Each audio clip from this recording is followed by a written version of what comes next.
¿Cómo les va? Muy buenos días. Exactamente la hora 11 en la República Argentina. Estamos empezando este orden del día de la jornada del viernes. Es un buen momento para resumir, para sintetizar todo lo que estuvo pasando esta semana, que comenzó el domingo con la apertura de ordinarias y esencialmente con la convocatoria audiencia pública para el 25 y el 26 de este mes por el tema Ley de Glaciares.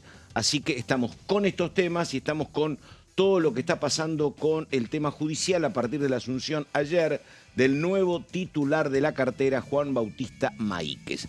Tenemos todo esto, comienzo con mis compañeras y compañeros. Ella es Daniela Romero. ¿Cómo le va, Romero? ¿Qué dice? Buen día. Buen día, Pato. Se la ve descansada, ha estado trabajando poco, así que bueno, ¿cómo le va, Romero? Sí, como recién llegada de vacaciones, me ves.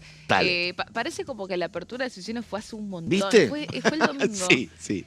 Pasaron muchas cosas esta semana y se aceleraron definiciones que ya venían un poco arrastrándose desde el año pasado, que tienen que ver con, obviamente, la designación del nuevo ministro de Justicia, que bien mencionaste recién. Y vamos a estar hablando hoy, Pato, en detalle sobre cuál es la estrategia ahora que hay un nuevo titular en la cartera de Justicia, que también incluye más cambios dentro del área de justicia. Sí, ayer se anunciaron, Sí.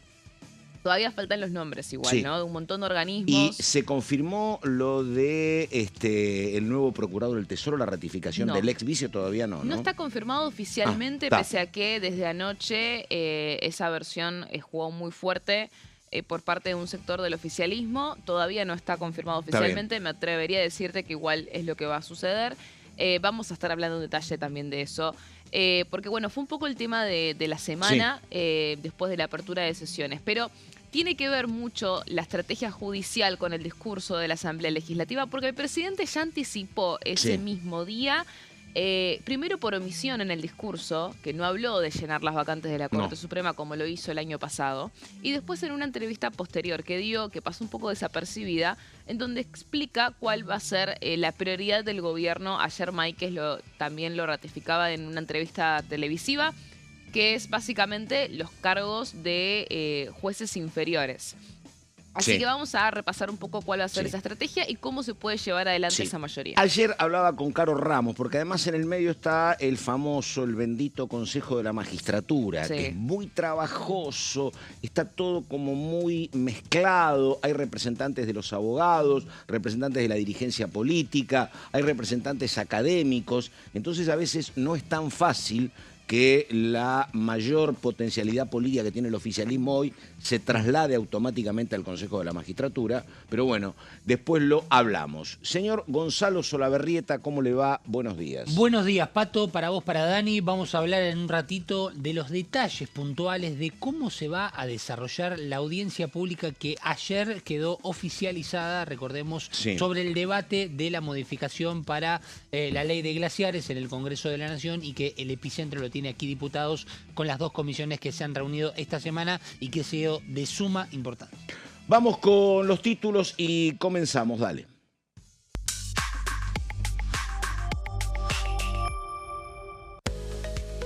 Ley de glaciares, se oficializó la audiencia pública con inscripción abierta hasta el 20 de marzo.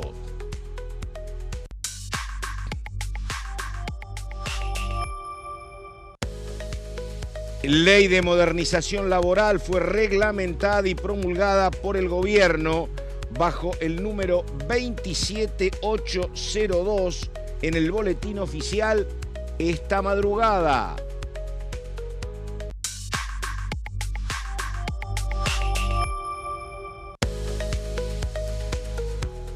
Diplomacia parlamentaria, el titular de la Cámara Baja, Martín Menem, recibió al embajador de Francia en la Argentina.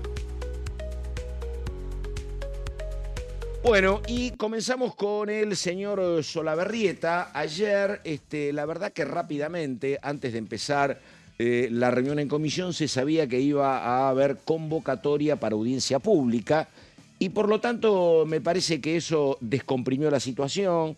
No sé si el gobierno en algún momento pensaba emitir dictamen más rápido, me dijeron algunos que sí, que pretendían tener dictamen el 11. Creo que esto, para un tema tan sensible, me parece que es un requisito que había que cumplir.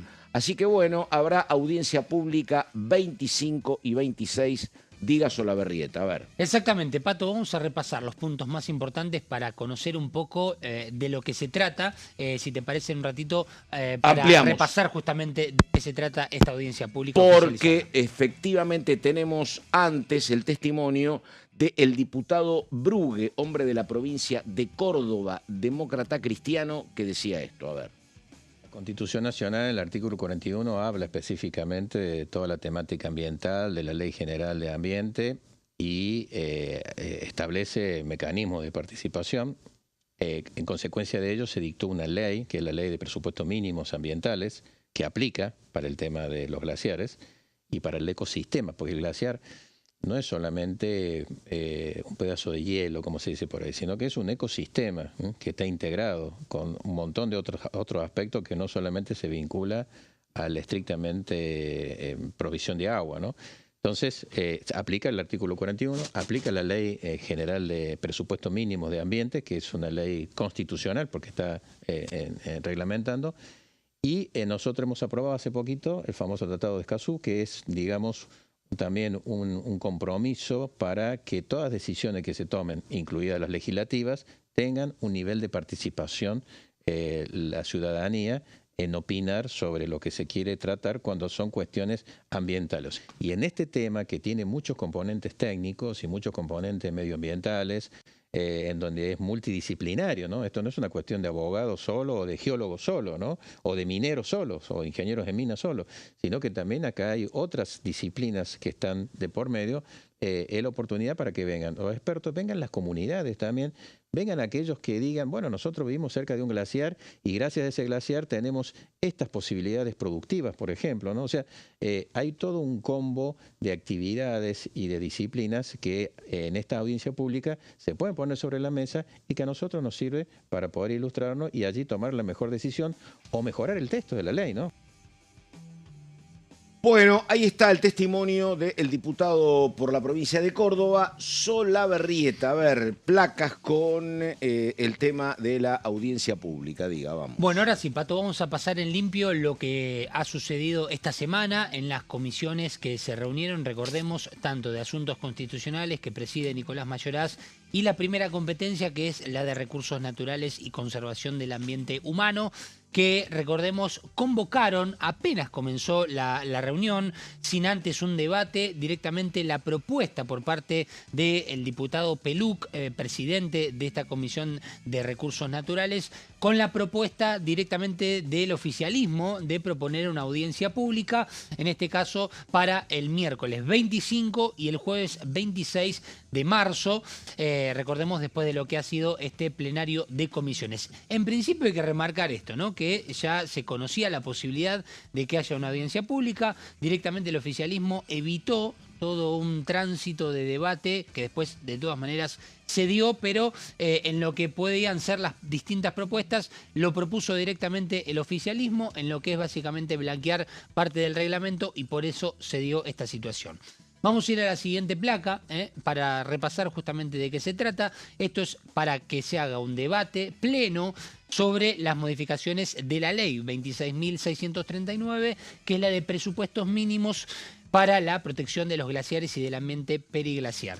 Esto, recordemos, es en base a lo que se dio de la media sanción en el Senado, que ahora Diputados tiene que tomar justamente este proyecto y darle debate al mismo para que, en definitiva, si queda aprobado, salvo que haya alguna modificación, puede quedar sancionado, si no volverá justamente con las modificaciones requeridas al Senado de la Nación, pero es un tema que ya venimos hablando y que tiene que ver justamente con esta independencia que le pretende dar el Gobierno Nacional a las provincias de poder decidir sobre cuáles son estas zonas periglaciares y además cuáles de ellas son para las actividades extractivas. Vamos a ir a la siguiente placa respecto a este tema importante. Bueno, vamos a ir al primer punto. ¿Por qué se propone una audiencia pública en base a este tema? Bueno, porque vamos a ver qué es lo que dice el artículo 114 bis del reglamento de la Cámara de Diputados, en el cual se sostuvo el oficialismo para proponer esta audiencia pública. Y en la siguiente placa vemos la definición justamente de este artículo.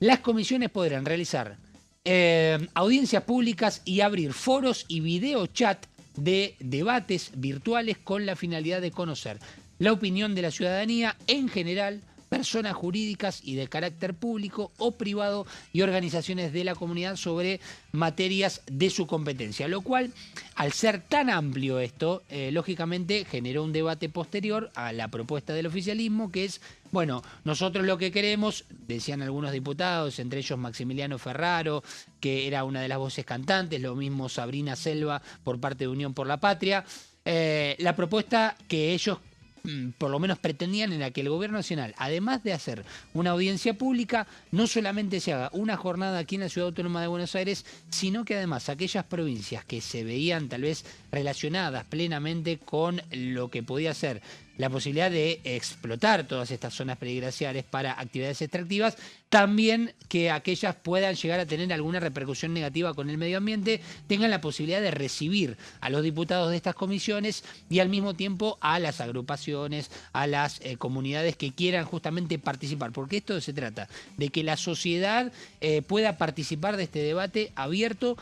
Ejemplos, Pato, que se han dado, si repasamos rápidamente, en el 2008-2009 sobre la ley de medios audiovisuales se hizo una audiencia pública. Estaba repasando en el 2013, por ejemplo, también se realizó una audiencia pública por la cuestión de la lengua de señas en la República Argentina. Son algunos de los casos, también Germán Martínez hablaba del Código Civil, también creo que cerca del año 2013, como uno de los años en donde también hubo alguna audiencia pública. La cuestión acá pasa por el debate que el propio Nicolás Mayoraz dijo cuando anunció que iba a ser el 25 de marzo y el jueves 26 de marzo, bueno, ¿qué iba a pasar con el tema de los horarios? Y acá traemos la explicación y con información. ¿Cómo serán las audiencias? Bueno, el miércoles 25 de mayo, después de un fin de semana extra largo, recordemos 24 de marzo, feriado en la República Argentina y el lunes 23 puente.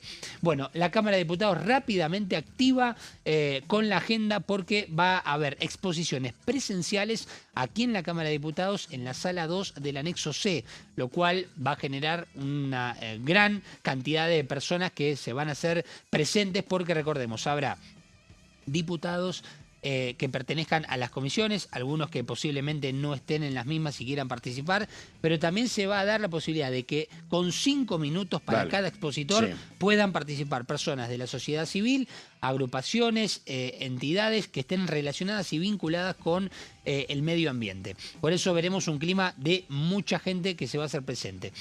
El jueves 26 de marzo, expresiones virtuales. Esto se va a dar en un contexto tal vez se va a tratar de descomprimir un poco más la masividad dentro de la sala.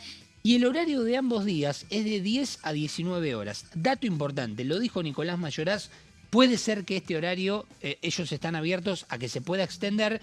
Entienden desde ahora y en la previa que con 5 minutos para cada persona esto va a alcanzar, lo cual, Pato, Dani, tenemos... No me parece... que es un tiempo demasiado suficiente, no. Va a estar muy apretado, pero bueno, porque viene gente con muchísima expectativa, ha pasado en otras audiencias públicas, hay permanentemente audiencias públicas para aumentar el precio del gas, el precio de la luz. 5 minutos es un tiempo, la verdad que no le alcanza a casi nadie, van a tener que tener paciencia y esto se va a extender un poco más. Por eso habría el juego, me parece que con la experiencia mucha que tengamos en este tipo de situaciones y en estos debates, lo hemos visto en la ley de bases. Yo lo veo debatiendo. A ver, digo, 5 minutos, si vos tenés un discurso armado, es un montón de tiempo y podés decir un montón de cosas. Pero no siempre hay la gimnasia suficiente para restringirte a 5 minutos. Si los usás bien, es un montón de tiempo, pero no suele pasar seguido. Recuerdo en la ley de bases, por ejemplo, que salvando las enormes distancias, porque era muy amplio el temario, se hicieron 3 jornadas por lo menos de manera virtual, con expositores también de 5 minutos, y la verdad que se fue extendiendo cada vez más por la participación y cómo se había ampliado la posibilidad de que los propios diputados y bloques propongan a personas para que puedan debatir. En este caso veremos si alcanza o no, pero el propio Mayoraz dijo tendremos, por lo menos nosotros, la posibilidad de generar que se extienda por encima de las 19 en el caso de que no se alcance con el tiempo, algo que es bastante previsible. Vamos a ir a la siguiente placa porque acá está la otra cuestión para la ciudadanía que está leyendo. ¿Cómo es la convocatoria a esta audiencia pública? Bueno, la inscripción se puede hacer justamente para el registro de participantes de manera personal, registrando identidad o personería jurídica, en la oficina de las comisiones de recursos naturales, es decir, aquí en el anexo de la Cámara de Diputados, anexo C, oficina 149, de lunes a viernes de 10 a 4 de la tarde. Tienen tiempo hasta el viernes 20 de marzo a las 4 de la tarde para inscribirse. Dato importante porque acá es donde vamos a ver participación de la sociedad civil. Siguiente placa, para ver cómo es esta convocatoria importante, se puede hacer de forma virtual completando un formulario en la página web, recordemos, del HCDN, www.hcdn.com.ar. Tiempo hasta el viernes 20 de marzo hasta las 20, de manera presencial hasta el 20 de marzo hasta las 4 y si es virtual hasta las 8 de la noche. Y si no, se pueden hacer presentaciones por escrito, Pato, que acá es donde se descomprime un poco el hecho de la presencialidad o de los discursos, porque hay muchas personas que tal vez no asisten o no quieren participar de manera virtual, pero pueden presentar escritos dando su evaluación y su opinión respecto a este tema de la ley de glaciares. Perfecto. Bueno, 11 de la mañana, 17 minutos casi. Daniela Romero y un tema, que son varios temas en sí mismo, que tiene que ver con la designación del nuevo ministro de Justicia. Vos empezaste diciendo en otros mensajes, el presidente Milei había hablado del problema de los cargos vacantes en la justicia. No fue tema del último mensaje, eso fue exprofeso. Y bueno, a ver, te pregunto, la figura de Máiquez, ¿fue una figura que sorprendió cuando dijeron este es el nombre o no fue sorpresa? A ver, depende para quién fue sorpresa. La reunión de Mariano Cunio Libarona con el presidente Milei, Karina Milei y Manuel Adorni en la Quinta de Olivos estaba programada, según dicen, hacia una semana antes. Con extremo hermetismo, ¿no?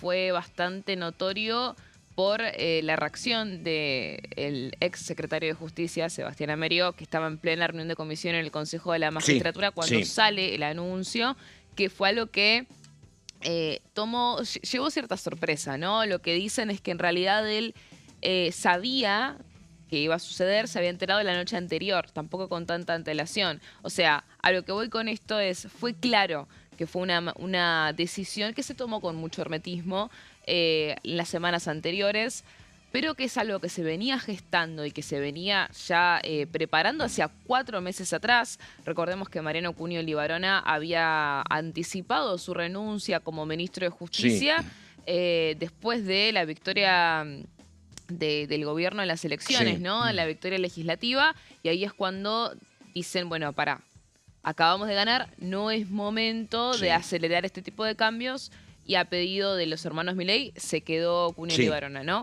Entonces, que iba a ser un reemplazo inminente, se sabía que tenía fecha para marzo, por ende eso iba a suceder, pero bueno, habían algunos candidatos en carpeta. Lo que te dice un sector del oficialismo es que el nombre de Máiquez pensaban que no iba a pasar el filtro, como le dicen, del presidente, que iba a ser un nombre que él no iba a aceptar y terminó aceptando, porque es alguien que lo acerca Santiago Viola, que fue nombrado secretario de Justicia, su número 2, por razones obvias, o sea, se conocen hace un montón, son muy cercanos. Trabajaron juntos en el despacho del hijo, dicen, cuando tenían 20 añeros. Que sí, algunos lo dicen como que son como compañeritos de banco. Esa fue una definición que escuché, ¿no? Y él mismo dijo, Máiquez, en una entrevista, que se sentía obviamente muy cómodo trabajando con alguien tan cercano, obviamente.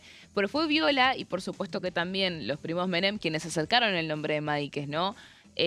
A Karina Milei. Entonces, claramente la designación de Viola como segundo era natural, ¿no? Claro. Ahora bien, ¿qué va a pasar con Amerio? Ese es el tema, porque esto obviamente terminó generando una especie de... Hay mucho morbo, ¿no? Con respecto de la interna, qué pasa con la interna.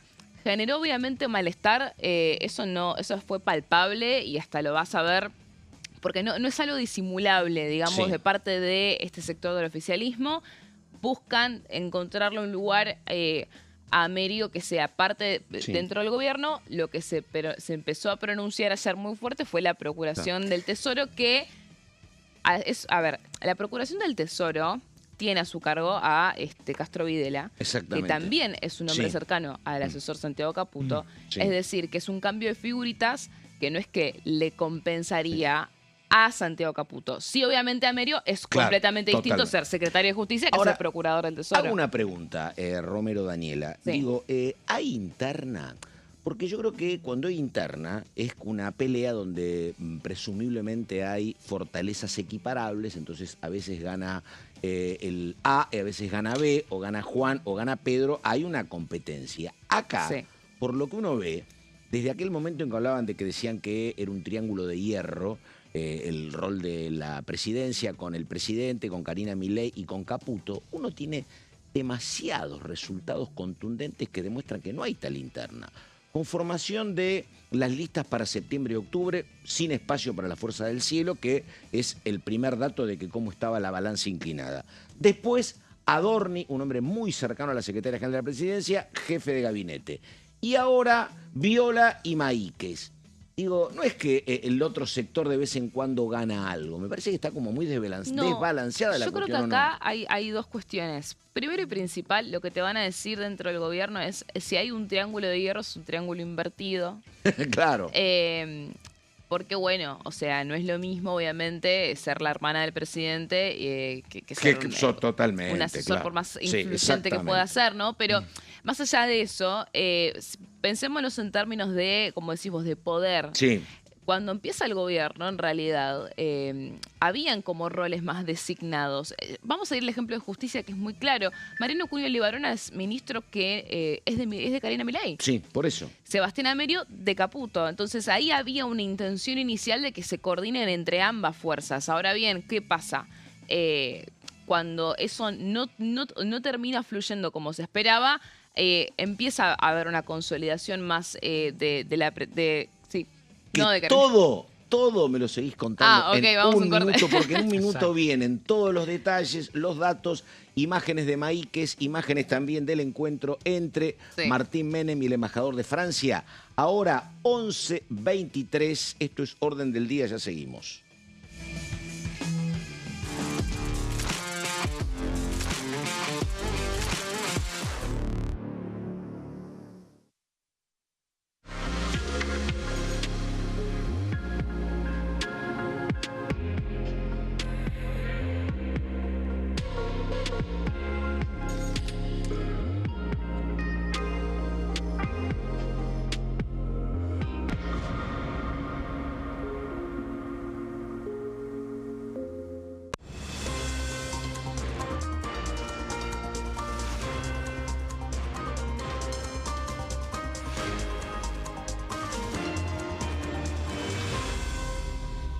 Consenso, de lunes a viernes, 12 horas.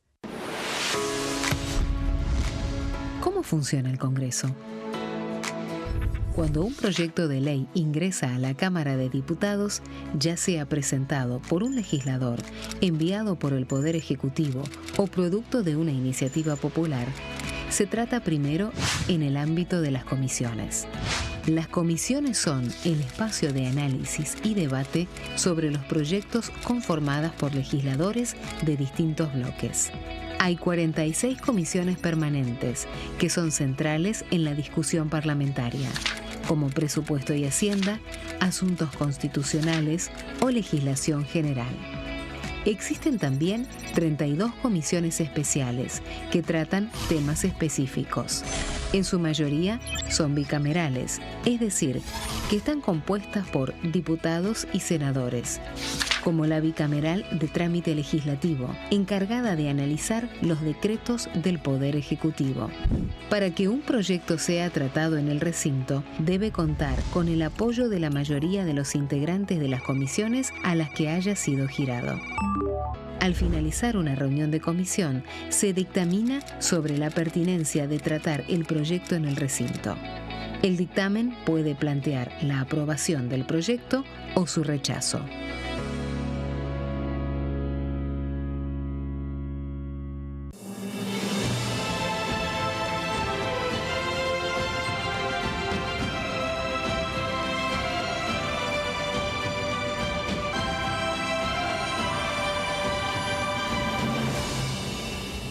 La Bancada, de lunes a viernes, 13 horas. El sarampión es una enfermedad viral altamente contagiosa. Que no juegue con tu hijo. Puede poner en riesgo especialmente a menores de 5 años no vacunados. Ante la aparición de fiebre y manchas rojas en la piel, consulta de inmediato con un médico. La vacuna es la única forma de prevenirlo y es parte del calendario nacional de vacunación. Es segura, gratuita y está disponible en vacunatorios, centros de salud y hospitales públicos del país. Vos ya tenés esta vacuna. Dásela a tus hijos.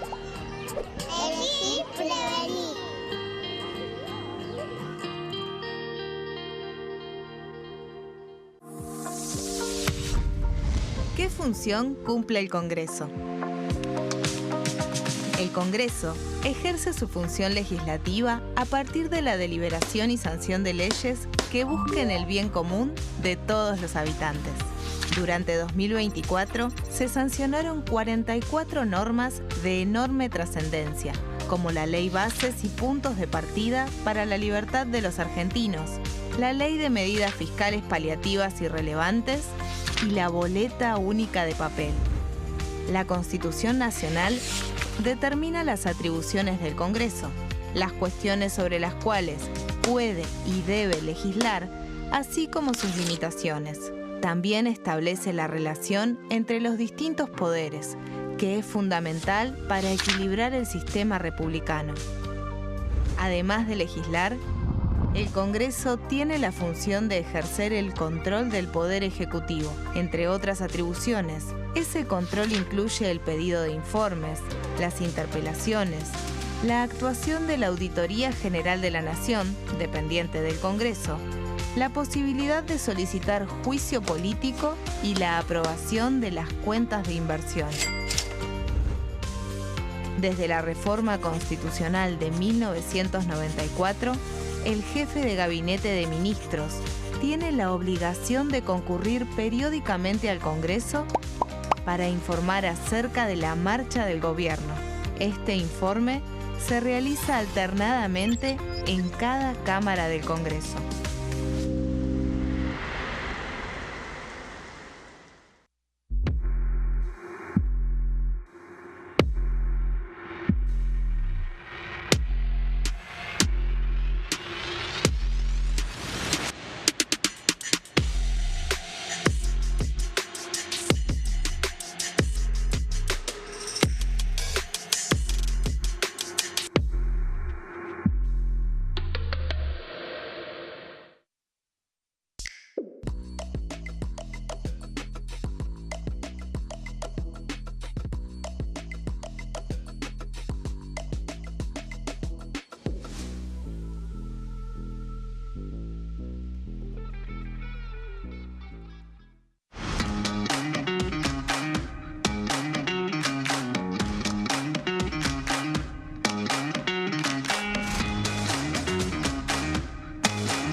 ¿Cómo funciona el Congreso? Las sesiones son el espacio donde los diputados debaten proyectos de ley para su aprobación, modificación o rechazo. En una misma sesión pueden tratar varios proyectos de ley. Las sesiones ordinarias comienzan el 1 de marzo, cuando el presidente de la Nación inaugura el periodo ante la Asamblea Legislativa y se extiende hasta el 30 de noviembre. El Poder Ejecutivo puede convocar a sesiones extraordinarias o prorrogar las sesiones ordinarias. La sesión es dirigida por el presidente de la Cámara de Diputados, que administra el uso de la palabra y las distintas instancias del funcionamiento.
Bueno, estamos en orden del día, ya tratamos en la primera parte las audiencias públicas por ley de glaciares y empezamos a hablar con Daniela, todo lo que tiene que ver con la designación de Juan Bautista Maíquez y todo lo que viene a partir de acá.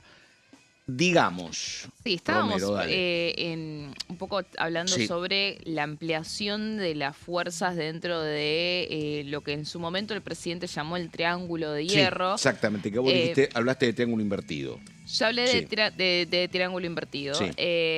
pero lo que quería cerrar era... Esto del triángulo invertido no lo inventé yo, No. lo dicen en Casa Rosada, ¿no? Tratando de alguna forma también dar a entender esto que te decía, que no es lo mismo ser la hermana No, que claro. ser una asesora. Ahora, en términos de fuerza y de influencia dentro del poder del gobierno, cuando empieza la gestión del presidente, a ver, el rol de Karina Milei como presidenta del Partido de la Libertad Avanza Sí. junto con los Menem Claro. se enfocaba más que nada en armar las listas y se fue ampliando de a poco.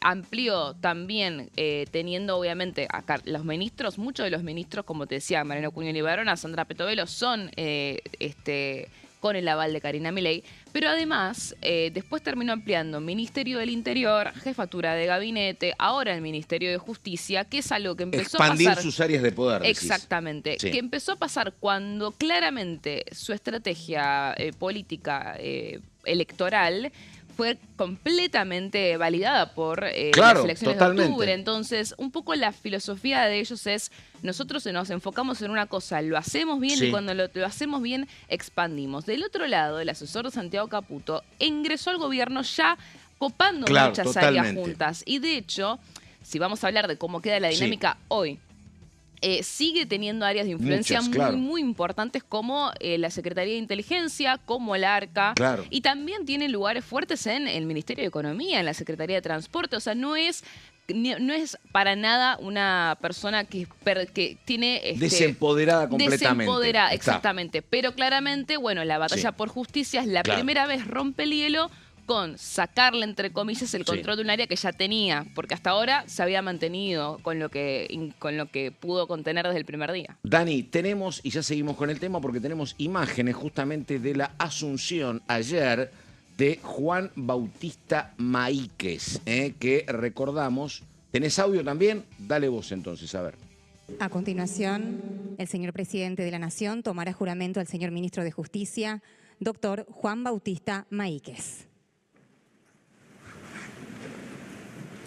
Doctor Juan Bautista Maíquez, jurás por Dios y por la patria sobre estos santos evangelios desempeñar con lealtad y patriotismo el cargo de ministro de Justicia, para el que has sido nombrado, cumpliendo y haciendo cumplir en cuanto de vos dependa la Constitución de la Nación Argentina.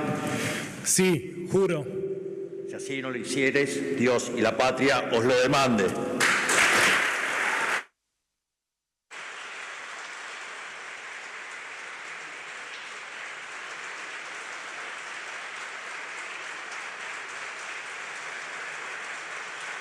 Bueno, ahí estamos, el momento entonces del juramento de Juan Bautista Maíquez, el nuevo ministro de Justicia, y la presencia de Cuneo Libarona, que no siempre se da esto de que el que se va en buen término y asiste. A veces por cuestiones protocolares pasa que el que se va, muchas veces desplazado, aunque sea por cuestión protocolar, pone la cara, pero en otros momentos ni siquiera han quedado enojados, ofendidos, y ni siquiera asisten. Acá estaba participando Cuneo Libarona, que se ha ido en buenos términos. Pero Sí. bueno, con un abrazo y una imagen que tal vez lo que hace hacia la afuera es de, bueno, fue un cambio, pero que no hubo, donde no hubo problemas, donde no hubo inconvenientes, y esto también marca un poco la imagen de lo que fue la jura. No, a ver, A el ver. problema no fue claramente con Mariano Cuneo Libarona. Claro. O Ah, sea, no. el problema, y lo dijo Mariano Cuneo Libarona, lisa y Sí. llanamente, lo que a él le molestaba es la operación del propio Amerio diciendo Sí. que controlaba su propio ministerio. Lo Sí. dijo abiertamente en un montón de entrevistas. Porque un poco lo que te mencionaba en el bloque anterior, Pato, era eso. Había una idea de que los dos coordinen Sí. la cuestión de la cartera y finalmente eso no fluyó como se pensó en su momento y de ahí también la homogeneidad ahora de Sí. los funcionarios de justicia, también teniendo en cuenta, y que no es menor esto, porque no lo mencionamos tanto, Cuando el año pasado el presidente de la Nación, en el discurso de apertura, Sí. que tuvo una foto con Santiago Caputo, tenemos el discurso de apertura, ¿qué dice? Vamos a llenar las vacantes de la Corte Suprema de Justicia. Sí. A los 2 días le rechazan los jueces de la Corte Claro. del Senado. Eso fue Que una eso herida... se lo adjudican el mal procedimiento a la gestión de Caputo y Amerio, porque estaba corrido ¿Qué Mariano es? Cuneo Libarona. Sí, a Tenías ver. este trabajo y terminaste mal con los dos casos, bueno, hay que pagar un costo, obviamente. El costo fue altísimo Claro, en los obviamente. tribunales. Obviamente que Sí. pensemos que, primero que nada, para repasar brevemente la cronología, lo habían incluido en sesiones extraordinarias. Se termina firmando el dictamen a fin de las sesiones extraordinarias. El Senado había sido clarísimo con que no tenían intención de aprobar los pliegos. ¿Por qué? Porque básicamente había una postura de a todo o nada con respecto de que nadie se hacía cargo de quién era, del hijo de quién era, ¿no? No, De qué, a quién, candidato de quién. De hecho, bueno, lo que quedó de esa negociación fue que el hijo se juntaba sus propias firmas y sus propios votos. Sí. Mansilla, designado por decreto, No, todo mal. asume por decreto, estaba presente en la apertura de sesiones. Sí. Creo que las Me 2 acuerdo. horas que estuvo como Sí. juez de la Corte, lo rechazan y termina renunciando. Fue todo Sí. fue tan Y profundo. además nunca encararon ningún diálogo. El peronismo decía, bueno, nunca hablaron con nosotros, lo decía Mayans, lo decía De Pedro, nunca hablaron. Y obviamente por el peso que tenía el peronismo en ese momento y por los pocos senadores que tenía el oficialismo, era imprescindible un diálogo sí. que nunca funcionó. Era exponerlo al presidente en algo que Totalmente, no... por eso. Bueno, y ahora teniendo una mayoría muchísimo más consolidada, de hecho lo hablamos toda la semana pasada, el oficialismo está a un senador Sí, de los 2 tercios. de los 2 sí. tercios. Bueno, ¿por qué entonces ahora que es más viable no? Bueno, de eso vamos a hablar justamente ahora, así que me das el pie, vamos Dale. a ir a las placas. El envío de los pliegos, según lo que están definiendo, obviamente que esto va a requerir de reuniones de parte de Maíquez y el nuevo secretario de Justicia, Santiago Viola, en la que vayan a definir bien la estrategia, pero hay ya una idea en la cabeza desde antes de que asuma Maíquez, que es que el envío de los pliegos va a ser por tandas y que va a priorizar las vacantes de los tribunales inferiores. Estamos hablando de que la proporción de cargos vacantes es del 36,3% desde la gestión, pasó del 27,6% al 36,3% durante estos 2 años de gestión. O sea, el vaciamiento en la justicia se sigue propagando. Y son 30% de las miles de cargos que hay de la justicia federal y nacional, que esos son como los que va a priorizar el gobierno nacional para llenar este año, ¿no? ¿Qué va a pasar con entonces las vacantes de la Corte Suprema de Justicia y el Procurador General, que sí son los que requieren de 2 tercios?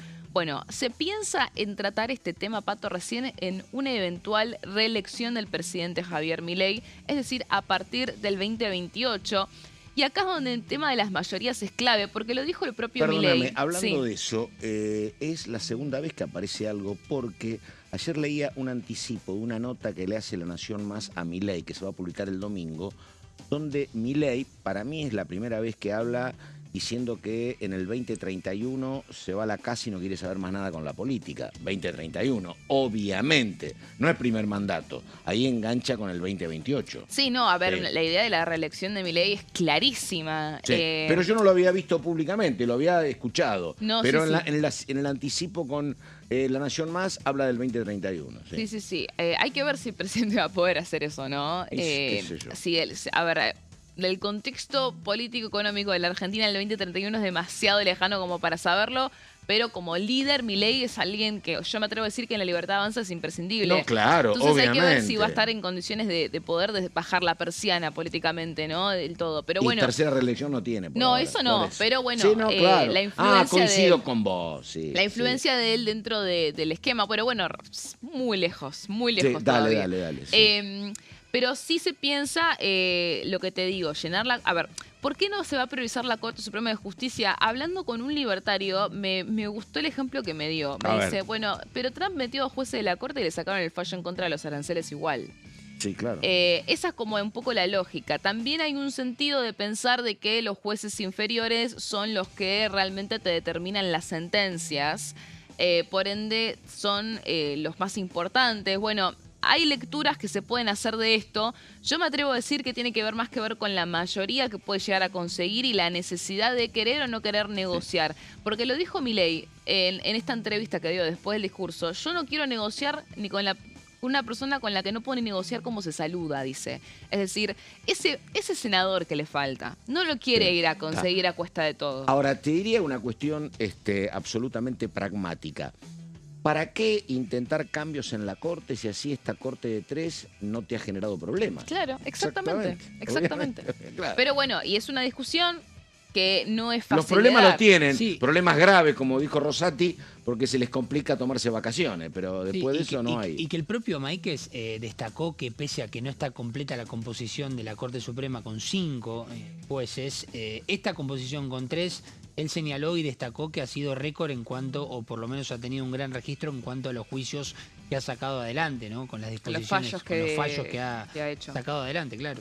Bueno, sí, yo creo que no... A ver, tener una corte incompleta nunca es Nunca algo está positivo. bien, exactamente. Jamás. Sí, No, lo digo como algo que declaró rápidamente. Sí, Máiquez bueno. No, ya lo sé, como- ya lo sé. Pero entiendo que el gobierno lo ve de términos estratégicos. Tampoco van a avalancharse sobre todo tipo de cargos. ¿Qué va a pasar igual con las ternas de los jueces que ya están en proceso? Bueno, eso no se va a tocar, pero sí va a haber una revisión de todo lo que se pueda para poder acelerar estos jueces lo antes posible. Es muy probable que los jueces de familia sean los primeros porque son los menos conflictivos. Hay toda una estrategia ahí también para acelerar esto. Ya a partir del lunes esto se va a empezar a acelerar. ¿Quiénes van a ser los interlocutores? Vamos a ir a las placas. Vamos a ver la foto de, por un lado, Santiago Viola, que es el nuevo secretario de Justicia, el segundo de Máiquez, quien era apoderado de La Libertad Avanza, pero también una figura, una espada legal muy importante dentro del ala de Karina Milei, habitué de la Casa Rosada y del despacho de Lule Menem, quien ahora, bueno, se va a poner enfrente de esta Apoderado negociación. de La Libertad Avanza en los 24 distritos, creo, ¿no? Sí. Exactamente. Dale. Y después del otro lado tenemos a Juan Carlos Pagotto. ¿Por qué lo pongo a Pagotto? Porque es el presidente de la Comisión de Acuerdos. Perdóname, otro detalle que no es menor. Pía, la madre de Viola, un hombre de mucha relación con la doctora María Servini, histórica jueza federal y electoral, así que la verdad, tema clave. Chuchi, Servini. Todos los temas electorales pasan por ella. Y tiene buena relación con Viola. Exactamente. Sí. Así que sí. No, te mencionaba a Pagotto porque es el presidente de la Comisión de Acuerdos, que va a ser justamente la comisión encargada de tratar los pliegos de los jueces. Entonces, esta va a ser como... estos van a ser los dos interlocutores entre la Casa Rosada y el Senado. Acá es cuando se empieza a abrir el juego de con quiénes van a negociar los jueces. Gran pregunta. Porque acá estábamos claros que el tema de los 2/3 es un tema que por ahora no se va a tocar. La Corte Suprema y el Procurador General es un tema que se va a seguir postergando hasta nuevo aviso. Hablan de un posible segundo mandato, 2028. Ahora, ¿qué pasa hoy con el Senado de hoy y los jueces que necesitan mayoría simple? Bueno, vamos a ir a la siguiente placa. Acá está el punto. El gobierno ve que puede llegar a negociar los jueces federales con mayoría simple, sin necesidad de Mauricio Macri. Y acá también es un punto principal, porque mucho se habla de que no quieren negociar con Cristina, pero tampoco quieren negociar con Mauricio Macri. Exactamente. Entonces, el PRO, que tiene 3 senadores en el bloque del Senado, si bien obviamente que es contundente para buscar la mayoría, dado que La Libertad Avanza tiene 21, no es el bloque más determinante, teniendo del otro lado los gobernadores con los que además querés hacer acuerdos electorales, y acá el tema de los jueces se puede convertir también en una moneda de cambio en esos arreglos para el 2027. Entonces, yo creo que la idea un poco también es, si pueden marginar al PRO, lo van a hacer. O sea, es algo que se da el escenario como para poder hacerlo, teniendo a la UCR con 10 siendo el bloque aliado más de peso, ¿no? Sí, pero vos sabés que es un temazo ese, ¿no? Porque la verdad que las designaciones en la justicia siempre son una caja de Pandora, ¿no? Yo lo he discutido mucho acá con kirchneristas, que el kirchnerismo tiene una mirada hipercrítica, a veces con razón, a veces sin razón, para con toda la justicia. Y le digo, pero escúchame, ustedes estuvieron desde el año 2001 al año 2023, tuvieron 18 años, 16 años controlando la justicia. Pasó el gobierno de Néstor, el gobierno de Duhalde, los gobiernos de Cristina, el gobierno de Alberto. ¿Qué hicieron? Designaron todo mal. Porque ustedes designaron integrantes de la Corte, jueces de primera instancia, camaristas, fiscales, y sin embargo, después se viven quejando, repito, a veces con razón, a veces sin razón, de que tienen toda la justicia en contra. Es cierto, Cristina intentó en su momento una reforma judicial que chocó contra todo el aparato judicial. Pero, viste, es como vos decís con los que elige Trump. Nunca tenés garantías de los que elegís. Obvio. Cómo se te van a terminar comportando. Igual eso, a ver. Nunca tenés garantía. Entonces, bueno. Pero eso es lógico también y es celebrable, porque si entonces los jueces van a responder a los que los designan, entonces no hay independencia del Poder Judicial. Y lo otro, no sé cómo le puede ir al gobierno negociando poco, porque todo cambia en la vida, ¿no? Pero la historia acá democrática decía que se negociaba mucho, es cierto. Cuando el poder estaba con los radicales negociaban con los peronistas, decían, che, 3 jueces radicales, 2 peronistas. Cuando el poder estaba con el peronismo, 3 peronistas, 2 radicales. Pero siempre había mucha negociación, tratando de que la representación judicial tenga gente cercana a la UCR y gente cercana al peronismo. Ahora, si no querés negociar, bueno, habrá que ver cómo se portan los otros votos, como decís vos, ¿no? Sí, acá los está radicales, el PRO. Acá está la clave. Claro. Los radicales y los partidos provinciales. Claro. Que son los que te van juntando el poroteo Totalmente. para los 37 en Que te en van el a Senado. pedir nombres propios para sus provincias. Pero claro, y aparte y eso, más que nada porque estamos hablando de justamente la justicia federal y nacional, que es lo que más le importa la federal a los gobernadores. O sea, la única. Claro. Bueno, pero lo que voy es... Sí. Juez de la corte, hace lo que quieras. Claro. Pero, o sea... El juez federal, exactamente. Claro, entonces, a ver... Porque además, perdóname, abre... casi todos los mandatarios provinciales tienen cortes cercanitas, las cortes de sus respectivas provincias. Pero claro, entonces ahí es donde te digo que esto se puede convertir en una moneda de cambio para los arreglos electorales al 100%. Hay que ver, yo creo que es más, me atrevo a decir que a los gobernadores les importa más los jueces que los candidatos que puedan llegar a quedar en una lista del 2027. Sí. O sea, claramente sí. no, o sea, el orden de prioridades es distinto. Y Viniste acá, demasiado pragmática, Romero, hoy, ¿eh? Bueno, dale. Sí. Pero a lo que voy con esto es que hay que estar atentos a cómo se llevan adelante esas mayorías que no creo que vayan a ser las típicas mayorías que vemos para las reformas, ¿no? Claro. Donde es más difícil conseguir el acuerdo con los gobernadores y el PRO y la UCR están asegurados. No, esto yo creo que va a ser al revés. Va a ser un debate interesante teniendo en cuenta que están todos de acuerdo, el gobierno del sector del triángulo de hierro que quieras, la oposición, los gobernadores, todos están de acuerdo que hay que designar a los jueces federales, porque no puedes tener este número de vacantes abiertas. Vamos a ir a la cita para cerrar de Maíquez, que habló de esto en una entrevista, la primera entrevista que dio como ministro de Justicia. Dice, hay que cubrir el 37% de las vacancias que existen en el Poder Judicial, hay que estudiar cada una de las ternas y actualizarlas.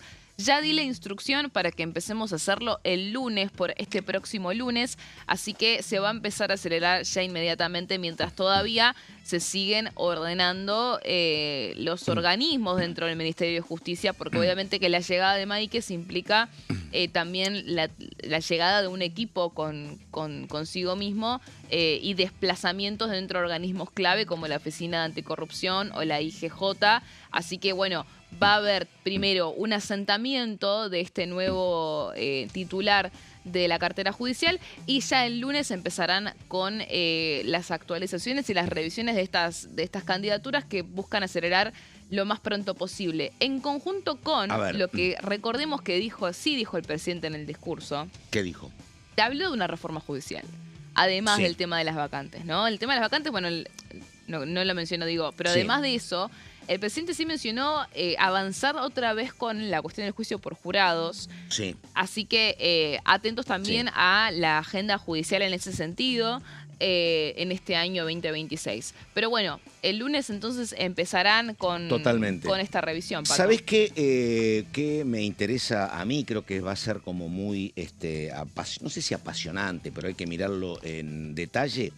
cuál va a ser el rol de Maíquez a partir de ahora. ¿Por qué? Porque el ministro de Justicia es un cargo muy importante. Imagínate que vos hubieses traído un académico que vive en Boston y decís, che, como es un gran académico, yo lo pongo de ministro de Justicia. Bueno, ese académico no tenía vinculación con la Argentina real. Lo particular de Maíquez es que ahora es ministro, representa al Estado y va a tener que convivir, y tendrá que ver eso con su profesionalismo y demás, con todo lo que era su vida anterior, donde es un hombre que tiene vínculos con grupos mediáticos periodísticos, donde tenía vínculos cercanos con el titular de AFA, donde tenía vínculos cercanos con operadores judiciales representativos. Bueno, con todo eso, que es parte de su pasado, como todos tenemos un pasado, ahora tiene que convivir en su rol de ministro. Así que es interesante. Sí, y teniendo un gobierno claro, que... cómo convive aquel pasado con este presente. Con Claro. un gobierno que tiene choques y enfrentamientos. Exactamente. Con todos esos rubros. Exactamente. Que acabas de mencionar. Exactamente. Bueno, Romero, muchísimas gracias. Hasta ustedes. cualquier momento. Señor, muchísimas gracias. Pato. Me encanta cómo saluda. Bueno, nos tenemos que ir nada más. Gracias. Buenos días.